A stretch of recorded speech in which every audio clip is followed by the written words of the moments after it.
Welcome to ID Talks. This is the Institute for Global Education. Tonight our topic is going to be about our building support for the bus drivers in Grand Rapids and the surrounding communities. We're going to have Louis DeShane speak from the ATU Bus Union, Local 836. And then we'll have a discussion about public transportation, public services, and other related matters. We will start by introducing the people at our show tonight. My name is Kim McKeon, and I am a board member here at IGE. I'm Frank Lynn, and I was involved with transportation when I worked at Disability Advocacy Kent County. Louis DeShane, ATU. Tom Burke. I'm Kate Shockey. I'm a board member at IGE. I'm an artist, and I'm also a bus rider. I'm Alex Kelly. I'm an organizer with United Students Against Sweatshops and Michigan Student Power Networks, and I've been working closely with ATU on this campaign. Mike Franz, IGE board. And I'm Marie Camp with Showing Up for Racial Justice here in Greater Grand Rapids area. So, Louis, I rode the bus home today from work at about 11:30, and I'm happy to say I didn't have to pay anything because I ride it downtown where, you know, they've made it free now for anyone.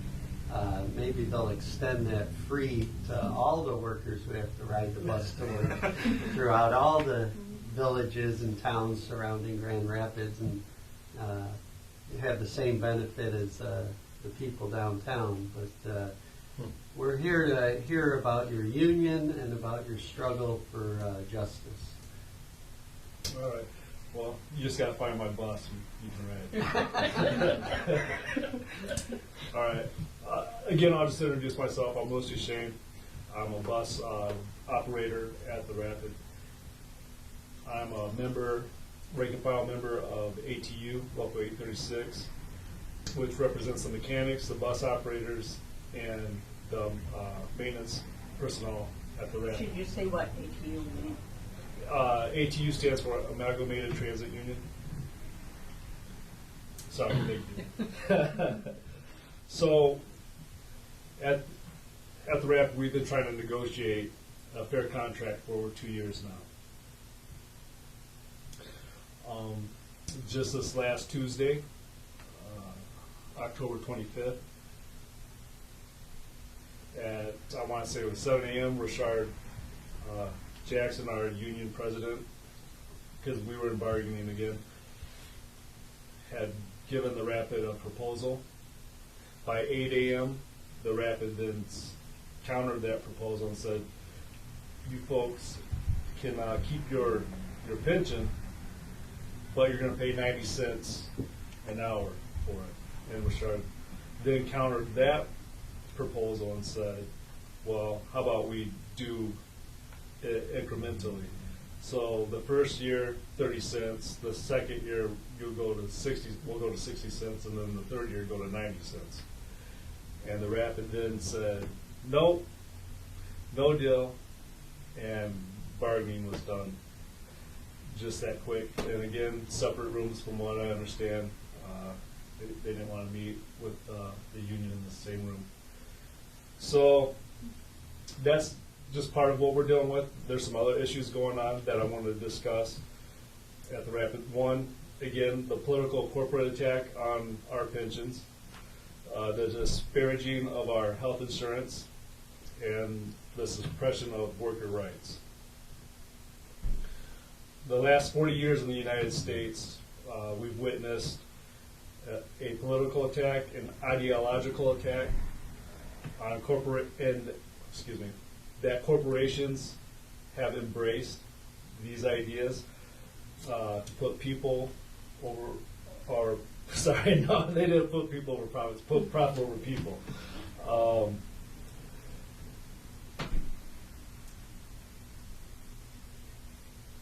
And one of the things I think we're trying to say here in Grand Rapids is, you know what, enough's enough. Just recently, about a year ago, September 2015, Mayor Hartwell was at a town hall meeting, And he had admitted that he told that the Rapid Board of Directors instructed the Rapid to go ahead and terminate our pensions and to replace it with a 401k style retirement. I think it's actually a 403B. There's no, it's 401A. 401A is what that was what they're saying. But who knows? I mean, numbers get thrown out there all the time, I guess. Anyway, it's a But private pension in plan. the letters, yeah.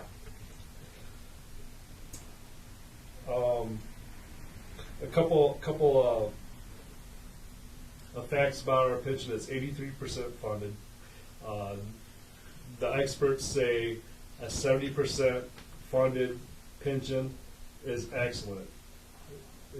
It's good to have one of those. It's not in any trouble.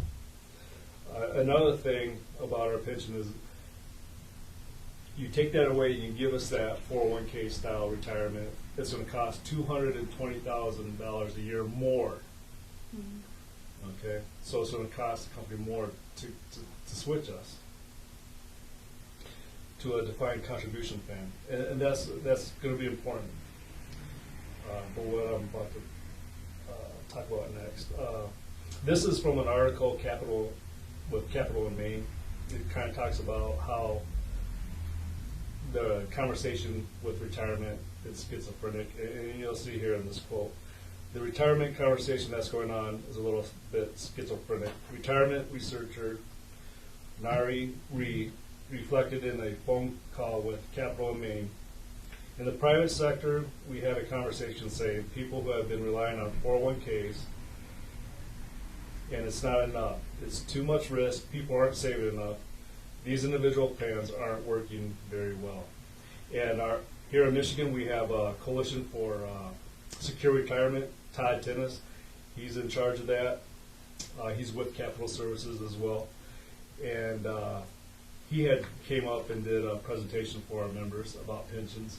And he was telling us how the teachers that have switched over in the state, how that have switched over to like a 401k, that they're retiring with $150,000 in their accounts. You need to have $1 million in your account to get you through retirement age. Okay.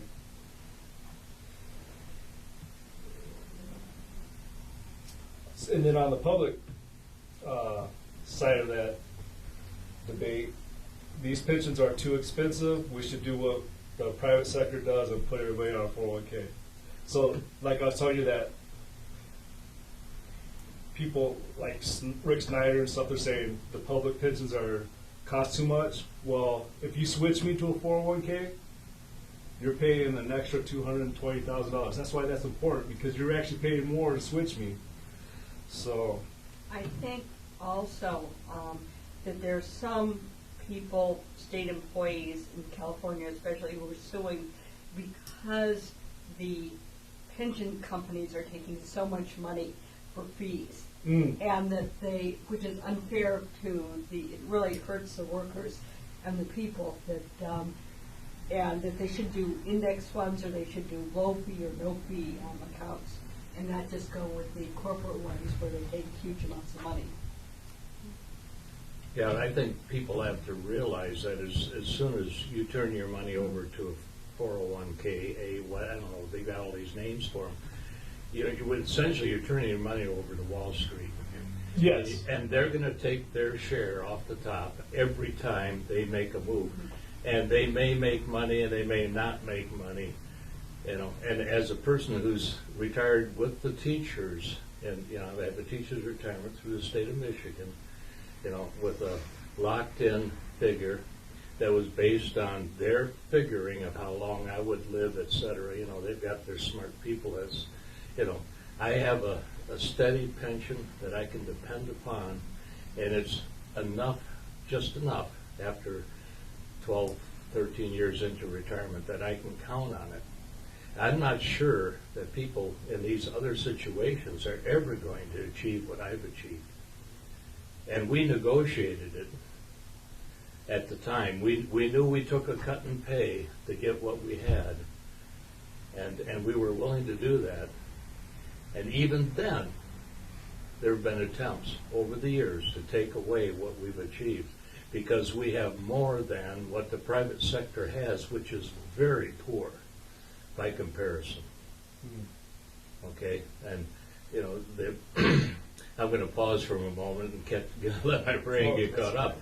But I hear your pain. I hear what you're saying, and you're not. And you're right. You're not the only labor group or whatever organization that is putting up with this right now, including cuts in their health care and the other things that you need as to have a basic middle class kind of existence in our economy. So Louis, I think it's important for the audience to know that you had a pension, and when they took the pension away. We still have our pension. They want to take the pension. They told us they were going to terminate it. Then they said they were going to freeze it. They were going to try to buy us out. That's illegal, right? Which The buying it out? Yes, yeah, by the IRS code, that's illegal. Then, I guess what I'm hearing from this last negotiation, it was said that they're most likely going to impose on us. They haven't imposed on us yet, but if they do impose, that would be terminating our pension, which would be illegal, because the way it's set up in the state is we have to agree for it to be taken from us. And, so can you explain who controls the pension now, and who makes decisions about where all that pension money gets invested or put in a fund, and what are they proposing? we have a pension committee. Who's we? As in the rapid, and how that's, and the union. You got 4 members, 2 are from the union, 2 are from the rapid. So like Brian Pouget, COO, is on that. So the workers have a direct voice in the pension control. Yes, they work on it together. So but it seems two like of your coworkers are part of that decision making. Richard and Donna, president, vice president, right now. And under a private scheme, they probably will eventually do away with that. Well, yeah, definitely. And one thing that I can bring up too is, like, in the last couple of years, they're supposed to have like a couple meetings about the pensions. For a few years, they didn't have those meetings. So, I think the key phrases here, and I don't know if Lewis has more to talk about, is what currently exists is a defined benefit program. You're going to get X number of dollars as a benefit as the pension once you retire. What they want to go to is a defined contribution program, which just says, if you put in so much money, you put in so much money. It guarantees you nothing. If the stock market goes down or goes flat, you go down with it. If it goes up, if you invest wisely, you may make some money. If you're money managers who demand a cut, invest wisely. That's absolutely true. But what happened in 2008 when the stock market took its crash is everyone with 401ks or whatever they are, whatever you want to call them, with defined contribution programs, lost significant money. Plus, a lot of people were laid off. So what those people were forced to do is dive into their 401k or their pension program in order to survive those lean years, and now they've got nothing. If you had a defined benefit program, you would people who had those were protected, you know.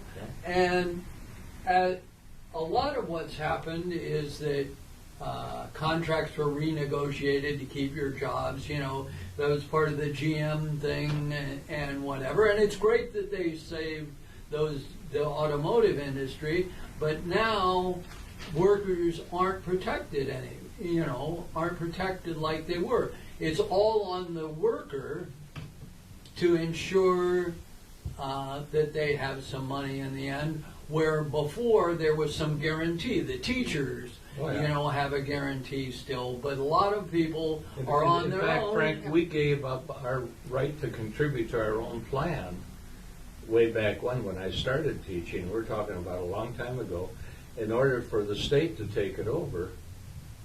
And then the state said, we can't afford this anymore, so they gave it to the Board of Education, and the local school districts had to take it over, and everybody's going bankrupt, you know, or claiming to. You know, it was a mess.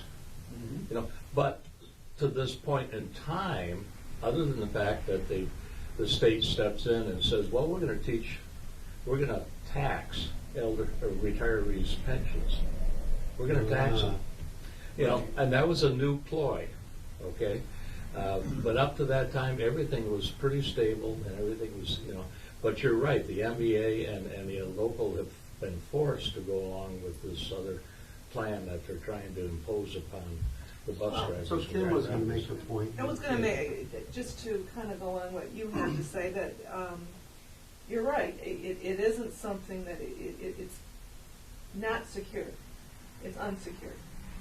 And then if health care goes up, you were talking about how your health care goes up. Sometimes people like myself has had to make choices. I only get paid so much money. Once you tax me, you take out my health insurance, it keeps going up and up and up and up. And I have to have car insurance, I have to have health insurance. Well, now I want to put in for a 401k, and I need money to live off of. Now, if you have a family and your health insurance goes up, and then you usually make this choice like I've made before, well, I have time to put away for a 401k. Well, suddenly I'm going to turn this, I still have time to a certain extent, but I'm 55 years old. I have nothing but my Social Security. I do have a pension from a company that I once worked with, and I still have that little bit of pension. Yeah. But and then the thing about health insurance going up and up, most companies now want to take even that away from you, and they want you to have these health savings accounts, which savings accounts for health is it's better than nothing, but it's really not insurance. Well, if you have no money, you can't save for health. That's right. Were you going to speak? Yeah, another thing about pensions, I think, is the portability. That when my grandfather worked for 40 years for GM, he retired, he got a good pension, he got health insurance for the rest of his life. He lived to 85 and did quite well. Now, people don't work for the same company for 30 or 40 years. The people change companies, so we need a whole new system to deal with retirement and to take care of people in the U.S. And it's the old system is broken. So we've had kind of a round about the pensions themselves. What, if any, differences does the union see between Republican politicians in Michigan and Democrats? And is there a difference between, say, the governor versus the local mayor's views about these things? Are they all the same? What's going on?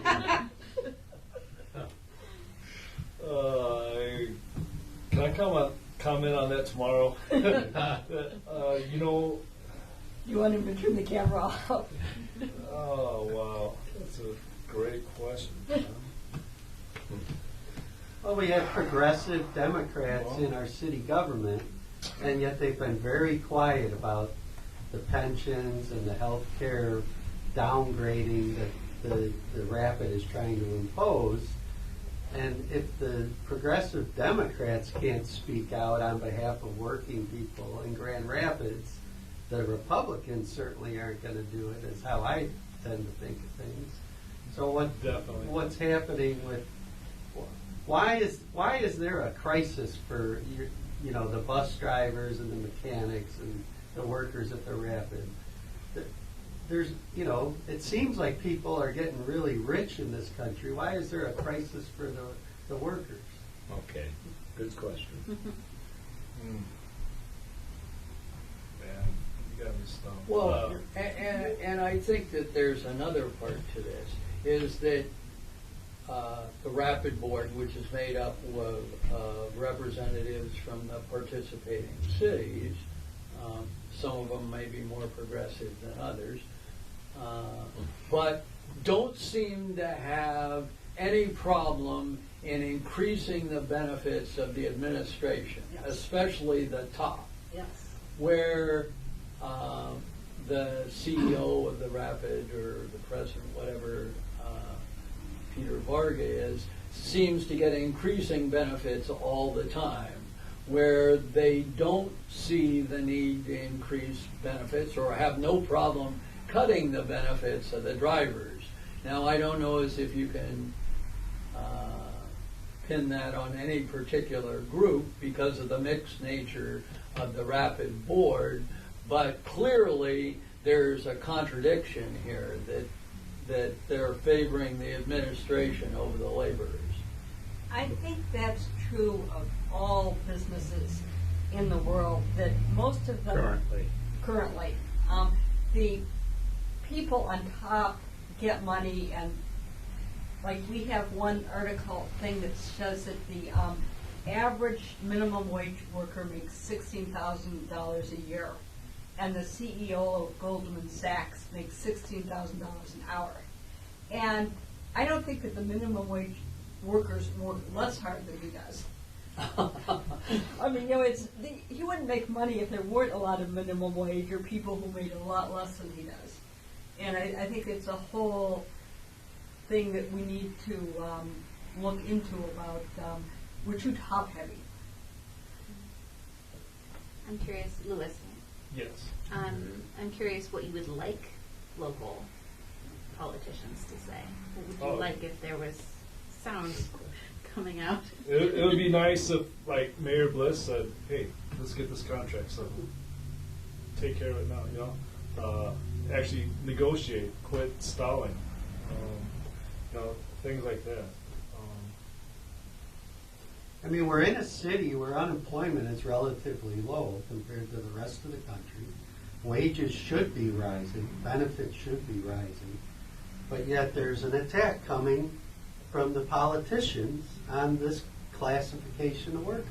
Well, Tom, you're leading into what I want to talk about All right. next. There you That's go. beautiful. Let's do that. That's beautiful. Could I just get a clarification? We've been talking about a lot of generalities. I'm thinking about what I've heard about pensions disappearing because companies all of a sudden find they don't have enough money, or they're restructuring, and they get away with canceling pensions, and I just don't understand how they can do that. You said in Michigan they can't? The But state I law. read about it all the time. Maybe they just change their name and then they can do Well, away because with it. it's a public union as With- opposed to a private company. As a public employee, Yeah. supposedly I'm a public employee. Right. I might disagree with that a little bit, just on how the Rapid's set up as it's quasi-government. But that's not what we're here to discuss.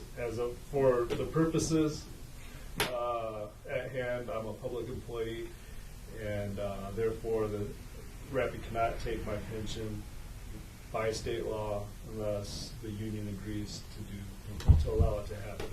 So. Thank you. All right, so as Tom was saying, kind of the political attack on our pensions. Where's that coming from? Well, so why the switch? Why do they want us to switch when it's going to cost us more, or cost the Rapid more for a 401A or 401K style retirement plan? If it's going to cost more, why are we going to switch? Well, here's the reason. I know a lot of people in this room probably know Jeff Smith. Yep. Okay. He did a story a couple weeks ago, September 27th. That I don't know if you're on Facebook friends with him. You might have seen this. Major Art Prize sponsors host conference in Grand Rapids. West Michigan Policy Forum wants to end public sector employee pensions in Michigan. And here's a little article. And I guess we're going to start seeing how really my attitude is towards a specific Republican politician. Okay. The undermining of public sector employees is not a new thing in Michigan. Governor Snyder has made it part of his larger neoliberal agenda to do away with public sector pensions and other benefits. It has been part of Snyder's plan to offer revenue sharing to municipalities. That's the reason right there. Revenue sharing. What's revenue sharing? Is it money, taxpayers' money, extra money that the state has that they can just give to these municipalities? But they only will get this if they meet certain requirements.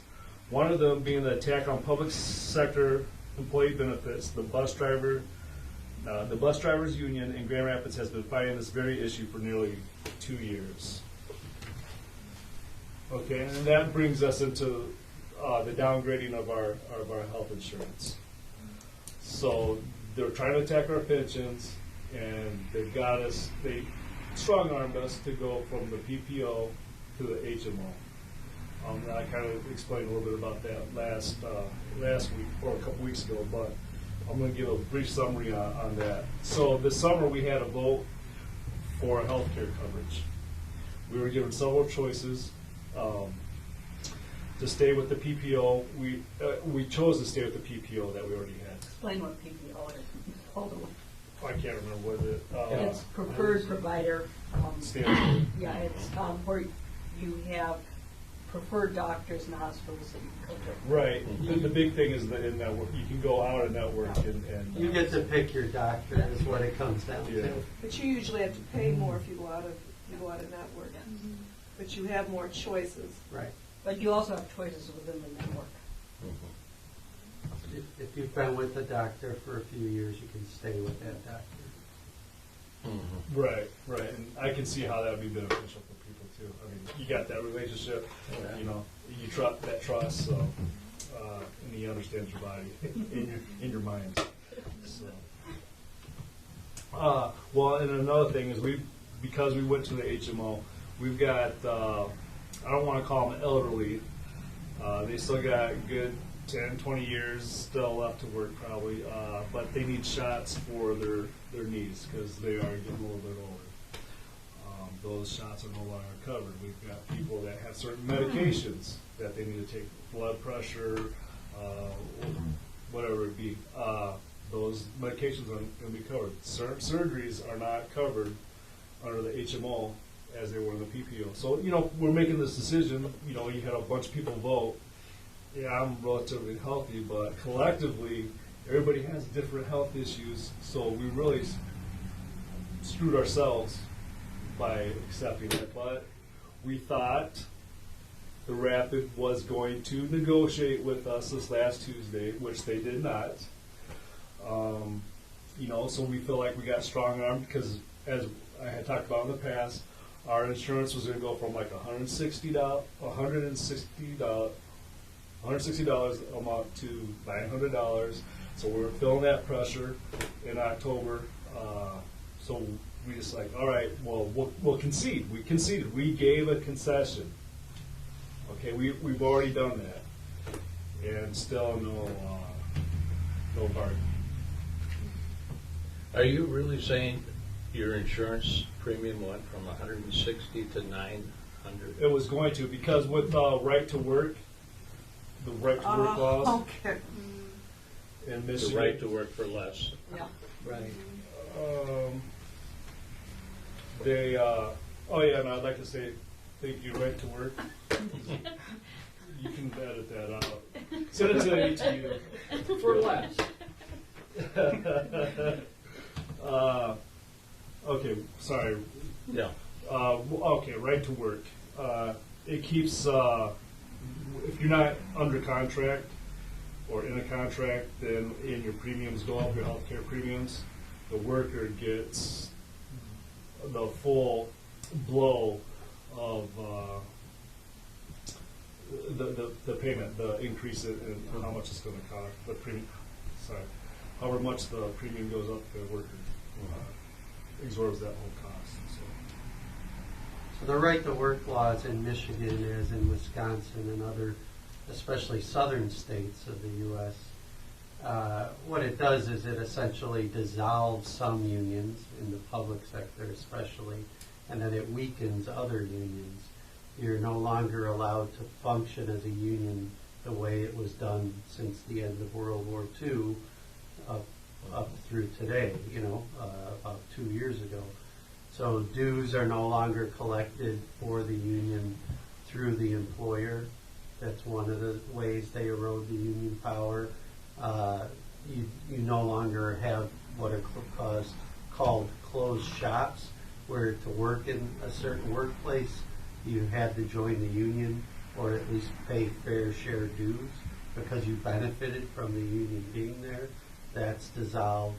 So those are just two examples. There's a whole number of things that it weakens. So. Well, it's kind of like going into the store and saying, I want this and I want that, and deciding whether you're going to pay for it as you walk out. You get the benefit of the product, but you don't necessarily have to pay for it if you choose not to. Yeah, I imagine the bus drivers call people who benefit from the union but don't pay for it free riders, Free riders. Or you could call them scabs or if it were anywhere but downtown where it is free to ride now, they'd probably arrest you for doing such a thing, Well, But this isn't on pensions, but another thing on the rapid and the bus system is that it's not fair to poor working people. As Tom said, you get free rides downtown.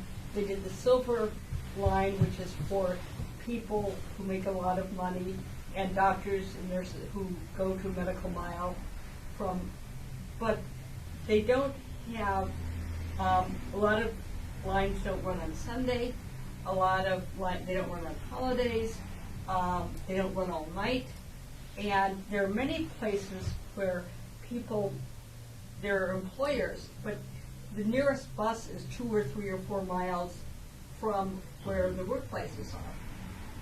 And I think that the whole logistics of the system needs to be looked at and changed. And on top of all that, they the same time they gave Peter Berg last August obscene raise. Yes. They raised the fares 16% from $1.50 Yes. to $1.75 in a city with a 26% poverty rate.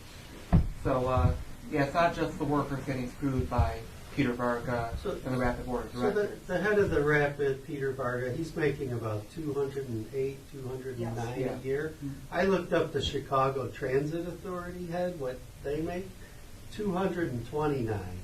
And just think of the vastness of that system and the number of employees and the responsibility of a big city like that.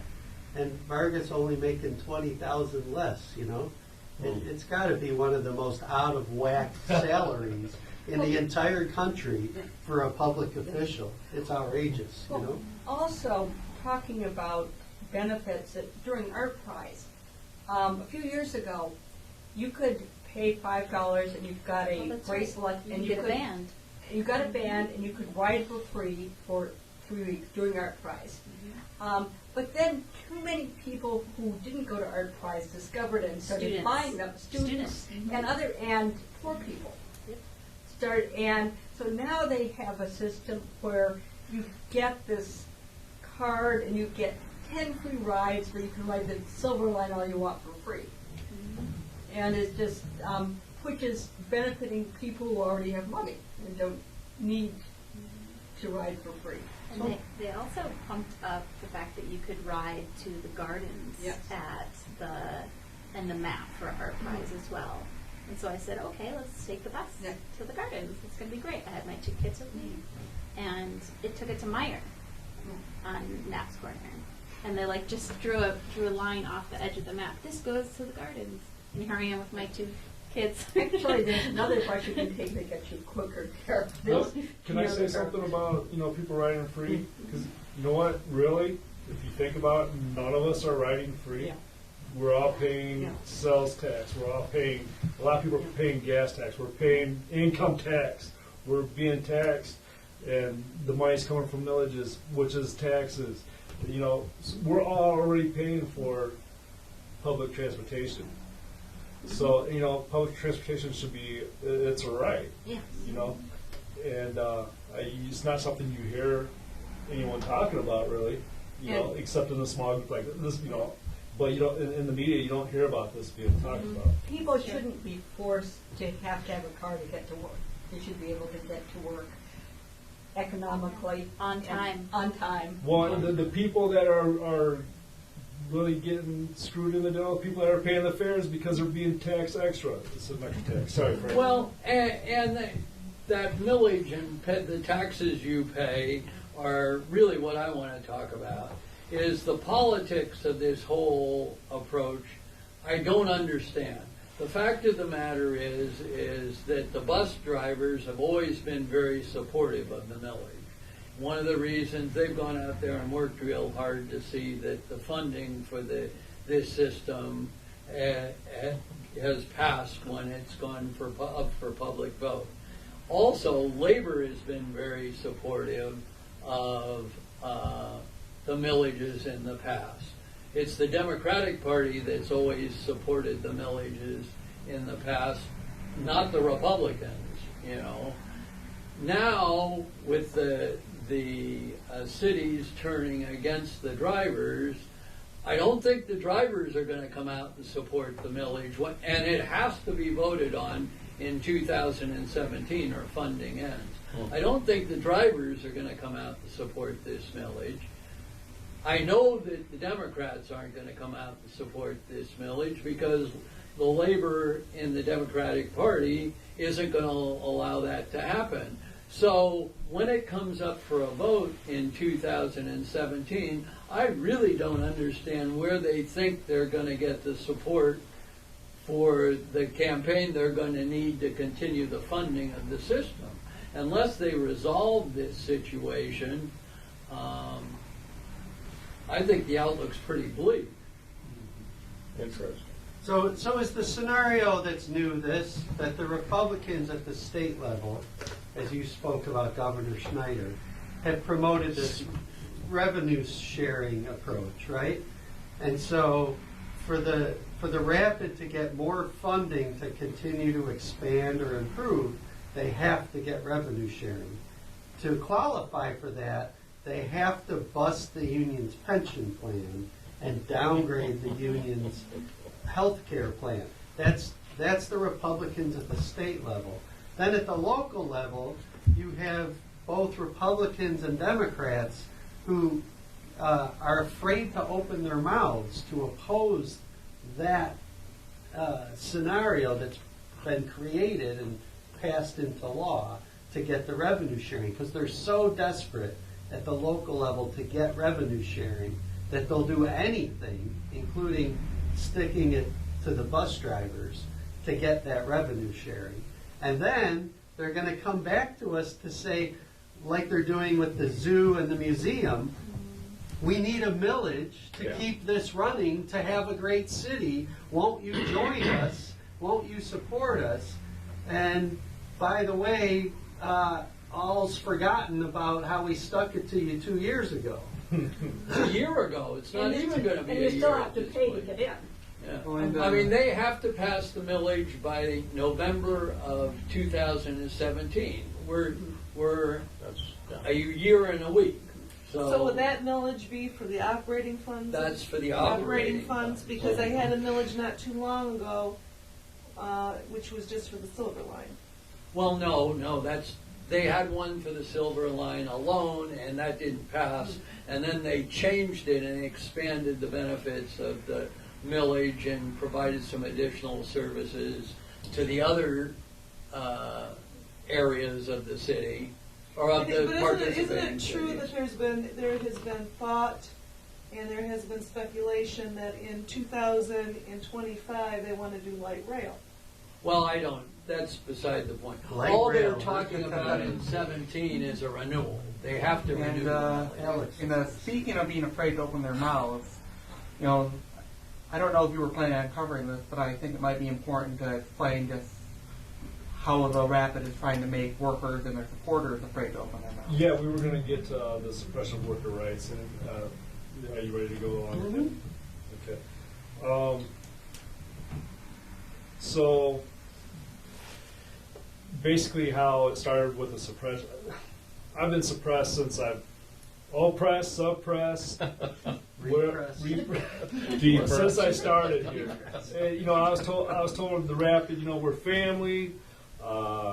It's a great company. You got all these, and they love to throw the union benefits at you to get you to come in. Because I was a truck driver before this. Okay, I did local deliveries and not too bad of a gig. But then I said, oh man, you can make you get some overtime at the Rapid. I'm gonna make a little bit more than I drove truck. Great union benefits. So the benefits really caught me. I got 5 children, so I'm gonna go for it. I got the job, and even in training, they were pretty cool. And then all of a sudden you get done with training, and it was like you couldn't if you sneeze wrong, you're getting written up. So it's like, you know what? I'm not going to be able to deal with this. And usually when I'm at a job, I can kind of get good with management, to be able to do what I want to do, and to be left alone after a couple months. You kind of truck driving, they mess with you. You just slow down your deliveries, and then they quit messing with you. So that way, so you do your own personal strikes, whatever. Your work stoppage. But that's what really got me motivated with the union. Anyhow, so all I was doing was leafleting at Central Station, and I was told I was going to be terminated if I didn't leave the property. I was with Richard and Abby, one of our ATU organizers from the International, and then we filed unfair labor practice on that when they, finally said, we're going to call the police on you, you're going to be suspended from the property, and you're going to be terminated. Then, so we won First Amendment lawsuits based on that too, with Judge Neff at the federal court here. There's unfair labor practices for not bargaining in good faith, for threatening the termination, and then illegal suspension. Lindsay, did you introduce yourself yet? Hi, I'm Lindsay. I use she, her pronouns. And who are you with? I'm with United Students Against Sweatshops. And I'm the regional organizer for the state of Michigan. Okay. Why don't you talk about the day of action? Which one? The one that which we got suspended for, the reason why we got cops sent to our house. Yeah, so we did a day of action in which we did a banner drop outside the Rapid, dangled it off the freeway that kind of goes next to the Rapid. We did a fare strike where riders would get on and not pay, and we held up the buses until security came out and the police came out. We did an action where folks from here, but also all across the state and all across the country, called in to Peter Varga's office and other ITP board members, because we have a nationwide network. And then we ended the day with a sit-in at the board meeting. So we went in, and Richard stood up and said that since they were discussing bargaining and basically stuff with the union during their private session that they kick everyone out for, that he should be able to be allowed into that session as the union president. And obviously they said no, so during the meeting we turned our chairs. He asked again right before they went into private session. Again, they said no, so we held a sit-in. We were there for an hour and a half sitting in, because the police were just out in the hallway putzing around and didn't really care. And it was only when we started ordering pizza and calling folks to just come and do a sleepover at the Rapid ITP board meeting room that the police eventually were okay, we have to kick you out or we'll arrest you. And we decided it would be a non-arrestable action. So when they asked us to leave, we left. And like after that, like there was some press, all that cool stuff. But then the Rapid tried to suspend Jay. Well, they did suspend. Oh, they did suspend you. Yeah. Well, first it was, what kind of suspension was it? Indefinite. Indefinite, thank you. So I didn't know how long it was going to be. Then after a couple weeks, we're going to suspend you for a month.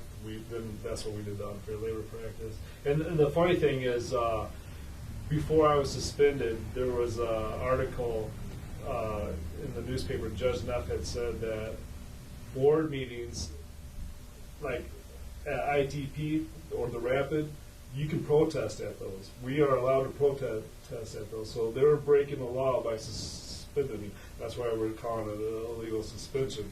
And that came out like a day or two before the action. Is when it came out. How much support are you getting from a higher union source? What do you mean? As it, like the international? Or? Yeah. Well, soon as the first day, like what was it, late July, early August in 2015, soon as Larry Hanley, our international president, found out that they were threatening me. He's like, "Oh, they want to fight?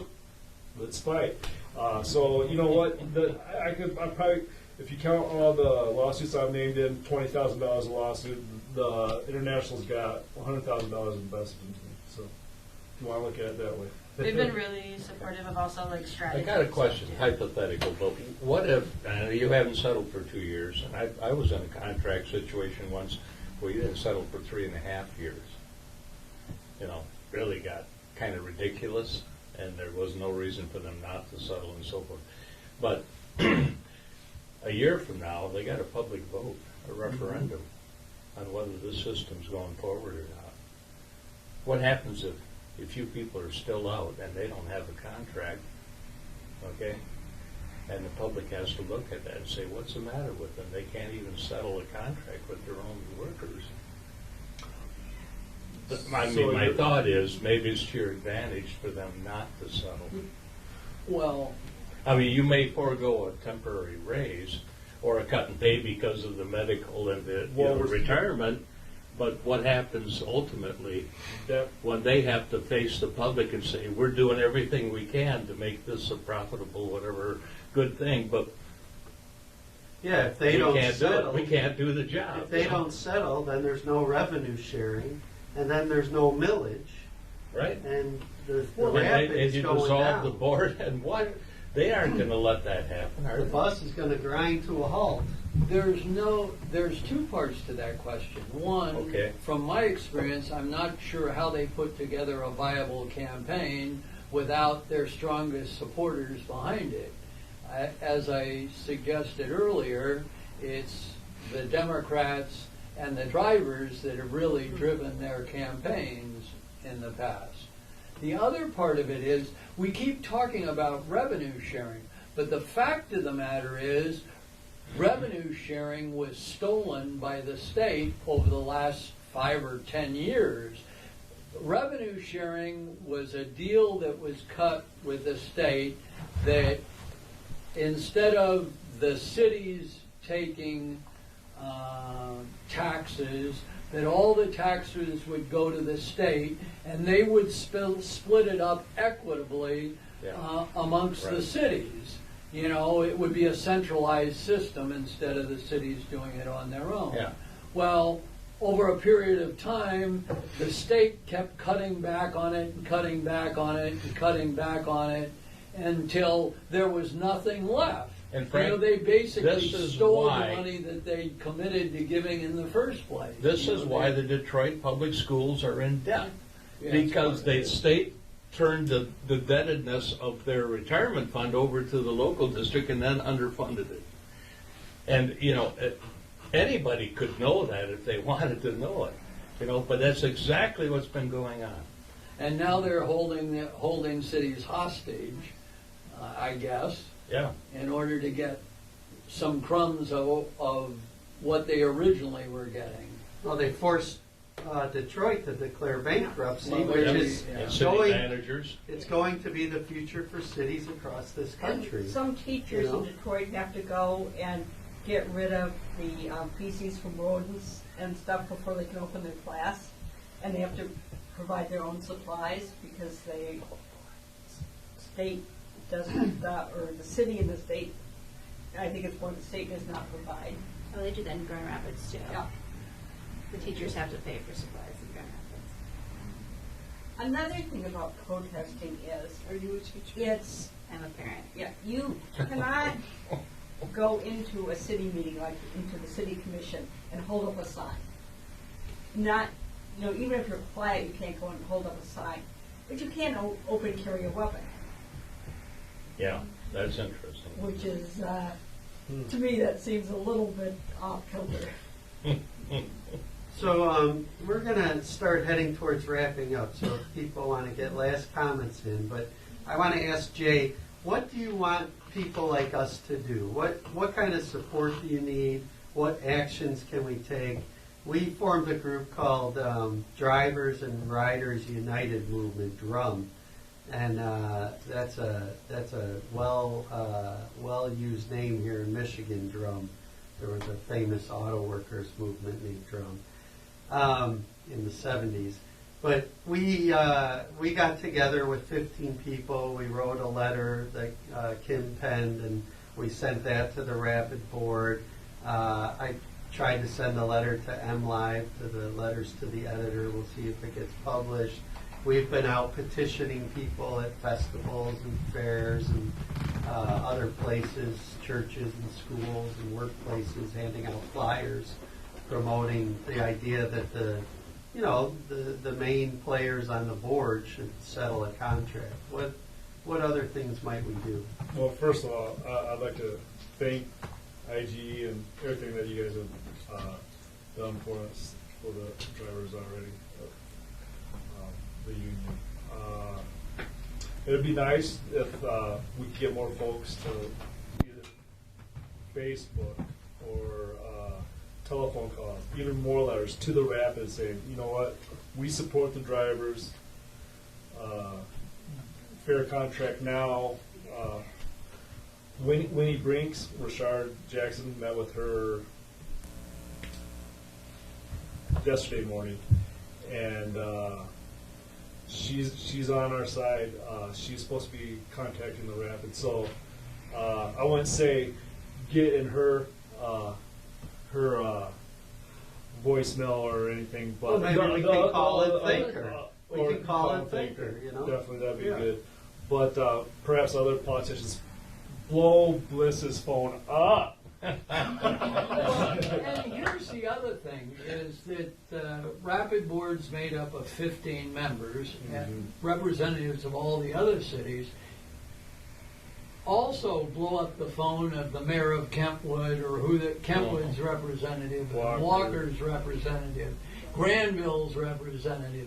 These guys are out there, completely off the, scot-free. They have no motivation to change their vote at all, and it's going to take 8 votes, I guess, in order to pass any agreement. So it doesn't just ride on the city. The city really doesn't have enough representatives, even if they vote as a block, and I'm not saying that they, at this point, would, but you need enough votes to pass something of the whole Rapid Board. So Maybe we have high expectations, but our thinking was these people who pose as progressive Democrats, like Hartwell, who's actually contributed to IGE, should be leading on this and speaking out about it. And then we'll go pick up the Republicans who are weak, Well, But that'd be nice. We start I with would the agree with people that. who claim they're the friends of labor. But they're not being the friends of labor. They're being the lackeys of the people who don't pay any taxes in this state, And Rosalind Bliss posts about social justice related issues almost every day on Facebook. It's, she doesn't start publicly supporting workers. I'd have to say she's a hypocrite. That's strong words, but she was trained as a social worker. I'm going through that same training, and I'm not understanding why she isn't on our side based on Lip what service. my professors taught me. Wow. All right. She's getting funding from the boss. Probably. Any other last comments before we close up tonight? Well, I think we kind of have to look at who controls the city. And I would like to just say something about IGE. The Institute for Global Education is a 501c3 not-for-profit. We have many programs, including IGE Talks, and we appreciate any funding that people can give us. You can, it's tax deductible if you can deduct it. You can go to our website, igegr.org, and pay by Facebook, or you can send us money at 1118 Wealthy Street Southeast, Grand Rapids, 49506. And we appreciate everybody's support. Also, on November 15th, we are having our annual meeting at Trinity United Methodist Church at 1100 Lakeshore Drive, or Lake Drive. And everybody is welcome to come, and we would like to see you. And we'd like people to get involved. So we thank people for watching and listening, and we thank Louis DeShane with the ATU bus drivers for coming and helping us to understand better how things work, or for working people how they don't work. And we'll thank you again for coming. You know. Thank you for having me.